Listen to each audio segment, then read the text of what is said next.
You can watch the show on YouTube and Facebook under the Let Me Bend Your Ear podcast. You can listen wherever you get your podcast. Please rate and review the show on your app of choice. You can email the show at bendyourearpodcast@gmail.com. Please visit the podcast website at letmebendyyourear.com. All episodes are available there. On this episode, I'm going to discuss and review the 1992 film One False Move, directed by Carl Franklin. Now, before I get into the review, I'm very excited to review this particular movie. I posted on this on Facebook, or excuse me, on Twitter a couple of weeks ago. This movie came out again in 1992. I'm super excited. I saw the movie in the theaters back then when it came out, and actually purchased the film, and this will age me, on Laserdisc. My late brother had a Laserdisc player when we were living together. I purchased the Laserdisc of this film and watched it there. Now, for years and decades later, obviously, it's been 30 years. The film is not available on DVD. Was not available on DVD because I had thought about reviewing it for the podcast a couple of times, but it was not available. And then finally, on cue, Criterion decided to do this film and put it in its collection, which I'm very excited about. And this is what I was able to watch it on. So this is, again, the unsolicited Criterion plug when I review this. So this is the 4K Criterion version of One False Move. So I was very excited to purchase it and view the movie for the first time in a very long time. So I'm very excited to discuss and review. So a little bit about the movie before I get into the review. So again, this movie is really known for probably the breakout and the interviews with Billy Bob Thornton on the commentaries and the extra features on the Criterion Blu-ray. This really was his breakout before he got really big with Sling Blade. So of course everybody knows the 1996 film Sling Blade that Billy Bob Thornton co-wrote, starred in, and directed, which was kind of his breakout film, another independent film. But this film came before it, again, in 1992. And he co-wrote this film, One False Move, with his childhood friend, Tom Epperson. So they grew up together in Arkansas. Before they moved to Hollywood, they started writing screenplays together, and they wrote this particular screenplay, tried to shop it around, had a bunch of almost, very close calls in getting it made. Then it was finally made into this film. And of course, this was a super low budget. So this film came out in the kind of the heyday or the beginnings of the 90s independent cinema movement. So of course, if you go back to the early 90s, you've got, Quentin Tarantino, Kevin Smith, all those kind of early 90s directors, Richard Linklater, that were independent filmmakers that were getting films into festivals and in turn getting wide release, and either they would become big hits or become cult classics that people continue to cite and love to this day. So this movie was kind of in that spirit, in that time frame when movies like this would get made. So Billy Bob Thornton stars in the film along with the great late Bill Paxton, Cynda Williams, and Michael Beach. It's got a great cast and directed by Carl Franklin. So Carl Franklin was an actor. And then when he saw the roles that he was getting, or lack of roles that he was getting, he decided to go to film school and become a director. And he had directed a short film that caught Billy Bob Thornton's attention and Epperson's, and they tapped him to direct this movie. And of course, there's a great interview if you watch the Criterion with Franklin and Billy Bob talking to each other about One False Move and joking, not that it was a joke, or that, and the other reason, one, he was talented, and two, he came cheap because they didn't have much of a budget to make this film. So again, of course, Billy Bob Thornton was unknown, Epperson's unknown, so they didn't have very much money to make this movie. So he came cheap, and they were impressed with the short film. And Carl Franklin directed two of the most critically acclaimed 90s films. This film, and then Devil in a Blue Dress, which I still have to review. I've never seen that movie, and that's based on the Walter Mosley novel. And it stars Denzel Washington, and it had a breakout performance by Don Cheadle. So that is also on Criterion. So at some point I'll pick that up and review it, because like I said, this film I'm a big fan of, and I heard Devil in a Blue Dress is fantastic. Carl Franklin himself he's directed a couple of films, but now he's mainly done like Prestige Television now. I know he directed episodes of Mindhunter. He's done a bunch of television, and that's where he primarily works now, doing kind of those prestige dramas on cable television. So that's where Carl Franklin is. So let's get into the plot of the film. So as One False Moves opens, you have three criminals that basically, at the beginning of the film, you have Fantasia, played by Cynda Williams, who is with her boyfriend, Ray Malcolm, was Billy Bob Thornton, and then Pluto, Michael Beach. So Fantasia goes into this house where there's a party going on, people shooting video, they're just having a good time. It turns out, though, that this house is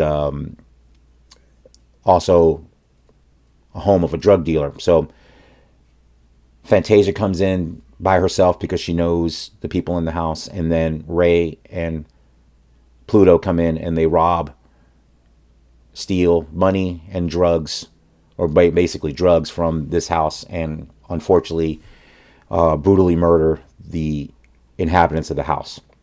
So that's how the movie starts.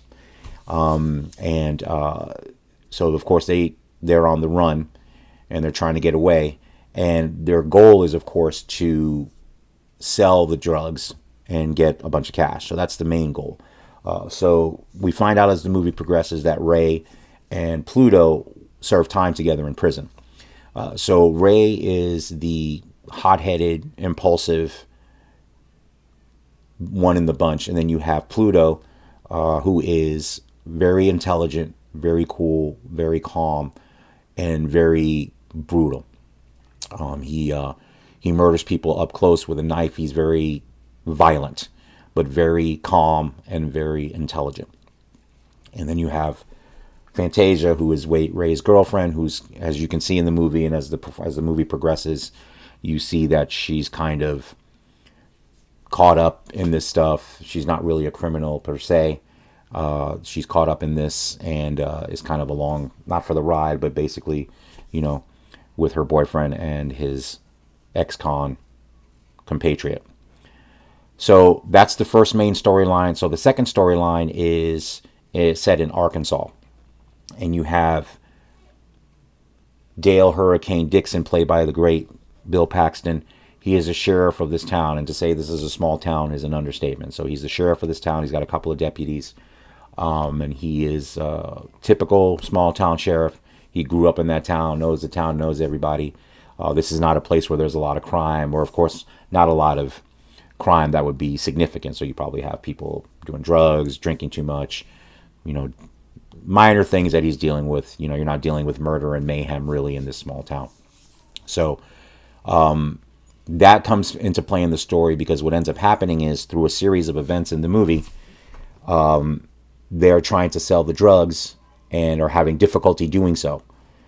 So they ultimately make a plan to have Fantasia go back to this small town. It turns out Fantasia is from this town, and she wants to see her family because she hasn't seen them since she left town, and ended up obviously with Ray. So this becomes a road picture in the kind of in the middle of it. So they're going to go there. So what happens is the money that was, or the drugs, that were stolen, and the money that they had, Fantasia ends up making off with it and heading back to her small town. So, of course, Ray and Pluto are going after her. So Fantasia arrives in the town first. She runs into Dale, and it is made very apparent that there is some kind of history between her and Dale, and that is developed, and you get to find out what relationship they had, or what their connection is with each other as the movie progresses, and that becomes a major plot point, so I won't give too much away there. But to get into and that's the main driver of the film. So as far as the performances, obviously they're universally good. You've got Billy Bob Thornton, who's great as the hothead Ray, and then you've got Michael Beach, who I've known. He's been around forever. I've known him specifically from his television work. He's been on a bunch of television shows, and I actually just recently saw him. I forgot what show it was. Oh, Tulsa King. He's on Tulsa King. I saw him on there, but he's been around forever, and he's great in this role as Pluto. Like I said, super intelligent, super violent, super cool headed. He's the calm, level headed one as he methodically tries to figure out what they're going to do. And then Cynda Williams' performance is fantastic. It's funny seeing her performance. I think at first when I watched her, when I rewatched the movie now, her performance actually, and she's also in because I haven't seen her much lately. I haven't seen her. I mean, I'm sure she's working, but I haven't. I just remember her in the early '90s because she was in Mo Better Blues, the Spike Lee film, and in this film are the two movies I remember her from. Her performance in this movie at first, when you first introduced her character, it was kind of grating and a little bit annoying to me because she was just, it was just, but then as the movie progressed and then you got deeper into her character, I liked her performance more. So I think by the end of the movie, I was good with her performance. Just at the beginning, I just, it was weird because I found it a little bit grating, but then that kind of faded away as the movie progressed. So that's my only criticism performance-wise in the movie. And of course, Bill Paxton is always fantastic, and it's it's unfortunate he's not with us anymore. I mean, he was great in everything he did, and this is no exception. His Dale is, he plays this character, so the character obviously is a small town sheriff. The LA police come into town as well when they find out that Ray and Pluto are coming. So as we're waiting for them to get there, the police are there, the detectives, and so the detectives form a relationship with Dale to try to apprehend him. And of course, Dale is super excited. He talks about how he wants to be a big city cop, and he's going to help them solve, catch these guys. And there's a great scene, and this is what great actors do really well. It's the smaller, quieter moments in the movie. So there's a great scene where the two LA detectives are sitting in a diner, and they're joking and laughing because one of them tells them that Dale wants to join the LAPD and do big city work, because he has those aspirations of being a big city cop.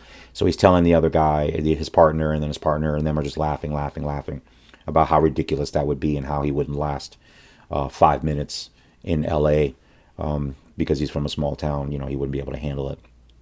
And then as the camera winds out, you see Bill Paxton kind of on the other side of where they're eating, getting ready to talk to the cashier. And then, of course, the cops realize that he heard what they said. And, of course, they're embarrassed. They get ready to go to a call. And then as they exit the restaurant, Bill Paxton talks to the LA cop that he had told this to. And he basically, instead of getting what you would think what happens, he would get angry, be insulted by, being made fun of behind his back. He apologizes to the LA cop. He goes, "I'm sorry, I put you in a bad spot." And you can see the hurt in his face. And he's apologizing even though he was being made fun of. And he apologized for putting him in a bad spot. So to me, that said a whole bunch of things about the performance. One, just Bill Paxton, the way he delivers is great. Kind of that small town manners, even though he was insulted, he apologized. It was just a little moment in that movie that was great and just shows what a great actor Bill Paxton is. And like I said, it's those quiet moments when great actors really deliver. And you always get big performances from actors, and I love those too. But it's those little moments of humanity and emotion that great actors can elicit, between the script and his delivery of those lines. Was fantastic. So again, of course, it's the great Bill Paxton. As I said, fantastic in everything that he is in. So the performances, again, across the board, great. The script is good by Epperson and Billy Bob Thornton. And Carl Franklin's direction is very good as well. I've read several pieces on this movie over the years, and even the essay in the Criterion Collection. And the one point that they've all made, and I noticed it as well, and it's funny because in the interview with Franklin and Billy Bob Thornton, there's been criticism of this film because of the violence of it. So there's literally violence in basically maybe 2 or 3 spots in the movie, but and I don't even want to say very, very, very violent. And Carl Franklin says it great in the interview. At the beginning, when Ray and Pluto murder the people in the house when they steal the drugs, they are up close, personal, violent, and brutal. And and I find it's funny and this is the thing about violence in movies, especially in the United States. People criticize a movie like this, which is violent in spots, but they're completely okay with gory violence, horror violence, you know, unrealistic, over the top violence, you know, and they just kind of, they don't care. This movie, and Carl Franklin makes a point, he didn't want to glamorize violence, and this movie definitely doesn't do that. The moments of violence in the movie come quickly, they're very brutal, and they're impactful in the right way. You know, the price of hurting people and the things that involves is very well portrayed in this movie. So the scenes of violence are necessary for this film and are impactful in the right way, not in the wrong way, where some other movies may or may not be, and that's a judgment call that people can make on their own. But I'm just saying, and that was intentional by the director. And like I said, the movie is fantastic. And another thing that's great about this movie, it's a mixture of genres. So I know my first inclination with One False Move is that it's a noir movie, a film noir, and it is partially because you've got characters that are morally questionable. There's really not a good guy in the movie per se. I mean, I guess Bill Paxton, if you want to be completely, yeah, and he's probably a good guy, but he's got some things, you know, in his past. So it's not a strict film noir. And then Cynda Williams' character, I don't know if I wouldn't describe her as a femme fatale, but there's definitely noir elements in One False Move. But it's also a thriller, a road movie, and a character study. So, you know, as the movie progresses, you know, you start with the three people on the run, and it kind of, that story is there, but the other story kind of comes up as the movie progresses. It kind of rises to the forefront when you find out kind of the complicated relationship between Dale and Fantasia. And that kind of takes over as the movie progresses. Even though, so you've got two stories going, both important, both interesting, and both well told. And like I said, it's fantastic. And even though this was a low budget film, it doesn't look like it in that sense, because as Franklin also discussed, they were able to shoot in Arkansas. So you get the scenes in Arkansas, in the small town, you get that feeling because they shot it there, and they were able to do some things, even though they were budgeted very small, that was able to do it. Because at first I think they wanted to shoot the entire movie in California, which would have made the movie cheaper, but then it wouldn't have looked the same. And the Arkansas sequences in One False Move are very important, because it sets the stage, it sets the atmosphere that you're looking for to tell this particular story. So that is fantastic. So as the movie drives to its climax, obviously they get to the town, and there is a confrontation. I'll leave it at that, involving most of the main characters in the movie, and then, you know, you get towards the end of the film. And the confrontation is well staged. It's well done. It's exciting. And what's great about this movie, it's a slow build, because you know, and this is the great thing about a film noir, because the thing about a film noir is it never ends well. They don't end well. They don't end well for the characters at all. Usually they do not end well. So even as you're watching this movie, and that's not a detriment. So you know they're going to this town, you know there's going to be a confrontation, and you know it's not going to end well. But the slow build to that adds to the tension. So you know every step they're taking to get to Arkansas is filled with tension. There's tension within those scenes as they try to get there. You know, the people waiting there, whether it's Dale or the cops, all that tension is sustained throughout the film. So it's really well done. It's paced really well. I don't even know what the running time is. I didn't even look, but it doesn't even matter. Because it's not a long film, but it's paced beautifully. And like I said, the performances are fantastic across the board. Carl Franklin's direction is great. And then, of course, you've got the script by Epperson and Billy Bob Thornton, which is really, really good. And as I stated, this film springboarded Epperson, Billy Bob Thornton, especially Carl Franklin as well, to really jumpstart their careers in cinema, and especially Billy Bob Thornton, obviously, like I said, a few years later with the success of Sling Blade, another independent film that broke through and became a huge phenomenon for Billy Bob Thornton. Of course, obviously, he's carried through to this day. It's unfortunate. He really doesn't write and direct anymore. He's just basically an actor now who's done fantastic work. He's worked with the Coen brothers. He was in one of the seasons of the television show Fargo, which is fantastic. He does the Amazon show. I forgot the name off the top of my head, which I like, where he plays the attorney. So he's basically an actor now. I know he directed a film, I think, back in 2000, but he really doesn't do that anymore. It's unfortunate because he's really good at it, and he usually has different takes on things, and is a really good storyteller. So it's unfortunate he doesn't do that part of his career anymore. But definitely I'm sure anybody that watches or listens to this episode has not seen One False Move. So if you have not, and you like thrillers, you are a fan of Bill Paxton, you're a fan of Billy Bob Thornton, and a fan of Michael Beach, who, like I said, is fantastic in this movie as well. I don't want to forget his performance. He's one of the best things about it. Definitely check out this movie. Like I said, it's not available it is available on Criterion if you want to buy it. But I believe it's available for rental on the digital platforms. I think you can rent it. I don't know if the Criterion channel is showing it, but definitely seek it out. It's a great movie. I'm sure a lot of people have not seen it, so I highly recommend One False Move. Like I said, I think you'll if you're enjoying noir, those type of darker movies, I think you'll really like it. And like I said, rewatching it on the 4K transfer. Let me comment on that. So of course, like Criterion always does, the print looks beautiful. It looked fantastic. Watching it in 4K, the transfer is beautiful. It sounds good. It looks good. It's the thing I keep saying, and it goes back all the way to when I reviewed In the Heat of the Night. If you go back, you can watch that review with Criterion. And I always go back to what my oldest son said, and I always bring it up because it's the best way to put it. I was watching In the Heat of the Night, and he comes into the room, and he didn't know what the movie was. And of course, that movie came out in 1967, I believe. My son asked me, he goes, "Is that a new movie?" That's how good the prints look. And with these movies, if you take away the fashion, what people are wearing, it looks like a brand new movie. It looks like they just shot this movie.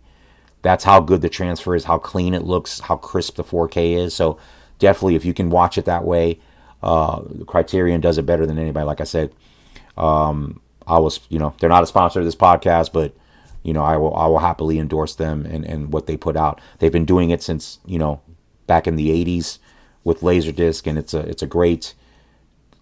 they're a great curator of films, especially smaller films of critical importance, and just fantastic. So that's really, like I said, I don't really buy any tangible DVDs anymore, other than the Criterions of films that I want to see or that I've seen that I want to review for the podcast. That's where I do buy the physical media, because especially with these, you're not really going to get those in any other way, and probably not on streaming. So again, I highly recommend Criterion Collection. If you're a serious movie collector, you already know that, or if you're someone that maybe wants to get into doing that, definitely go to Criterion first for movies that you think you would be interested in having and watching. Definitely start there before you go anywhere else. You're going to get the best versions of these films with great commentary, with great essays written in the jackets of the Blu-rays as well, or the 4Ks if you're lucky to get a 4K version of a particular film. So, to my stars, I am going to give One False Move 4.5 stars out of 5. So, of course, on that scale, that means this movie is eminently rewatchable. It's one of my favorite movies. I don't give it 5. 5 is, in my pantheon of classic movies of all time. That is not a knock on this film at all. 4.5 is about as high as you can get from me, other than perfect, that it's, all-timer. But it's a fantastic film. I really enjoyed it. Rewatching it after all these years, it holds up. It's very entertaining. Like I said, with great performances all the way around. So again, I'm giving One False Move 4.5 stars out of 5. And again, it's available on Criterion. And I did not check before I came on, but I'll check after, and I'll post it on my Twitter post. I believe it's available to rent digitally, I believe. It's not available in I don't think any other format, but I'll check, and then I'll post it on my Twitter. So go to @BendYourEarPod, and I'll post where you can see the movie if you're interested in checking it out. And if it's available, definitely do so. I believe it is available for rental, but at the very minimum, you can get it on Criterion. It's worth your money to get it. It's a great movie to have and to own. So again, I'm giving One False Move 4.5 stars out of 5. Thank you for listening to the show. You can follow the show on Twitter, Instagram, and Threads. The handle is @BendYourEarPod. Subscribe to the YouTube channel and like the Facebook page. This is a one-man operation. If you're watching the show on Facebook or YouTube and would like to support the podcast, you can click on the QR code on the top left corner over here, or you can click the tip jar on the show's Twitter page, which is @BendYourEarPod. This will help cover the cost of hosting the podcast. Thank you for listening, and have a fantastic week.